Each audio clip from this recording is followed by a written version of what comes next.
समाज रे शिक्षक मानक स्थान सर्वदा उच्चरे।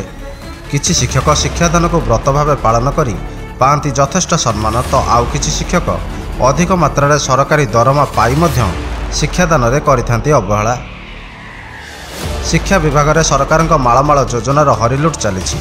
सरकार स्कूल कॉलेज रो उन्नतीकरण करने उपर गुरुत्व देउथिबा बेले केउठी शिक्षक अभाव, तो आउ केउठी शिक्षकों मनमुखी शासन रे असंतुष्ट अभिभावक। एभली एक अप्रीतिकर घटना देखा मिली नयागढ़ जिलार नुआगाँ ब्लॉक अंतर्गत माईछेली पंचायतर कपागाड़ू स्कूल रे। अभिभावक एवं स्कूल परिचालना कमिटीर सदस्य माने ब्लॉक शिक्षा अधिकारी निकट में स्कूल प्रधान शिक्षकों नाम अभियोग करछंती। आमे आसीजु कौन आम पिलांकर दीक्षा शिक्षा बर्तमान असुविधा हबारु आमे बर्तमान आसीजु आमर मस्कारी प्रशांत सारे आम पिलांकर किछि दायित्व नौ नांती, पढ़ाशुना किछि करू नांती।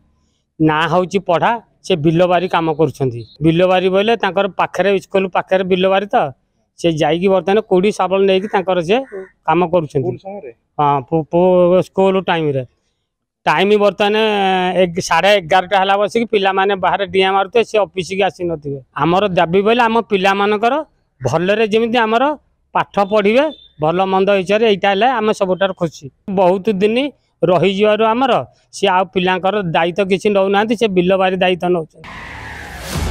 शिक्षक माने सठिक भाव में पाठ पढ़ाऊ ना, स्कूल रे फाटक नथिबा एवं पानीय जल समस्या सह पाखरे गोटे पोखरी थिबा बेले असुरक्षित होई पड़िछंती छात्र छात्री। सेथिपाई शिक्षा विभागर कौनसी चिंता नहीं।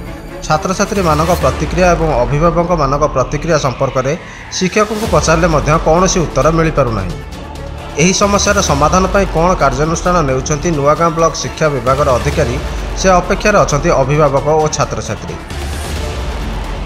से अभियोग पत्र मु पाइछि। वर्तमान से माने जहाँ अभियोग करछंती तांको विद्यालयर जहाँ सब अभाव असुविधा अछि एवं जड़े शिक्षक अवहेला संपर्क में मध्य से दर्शाइछंती।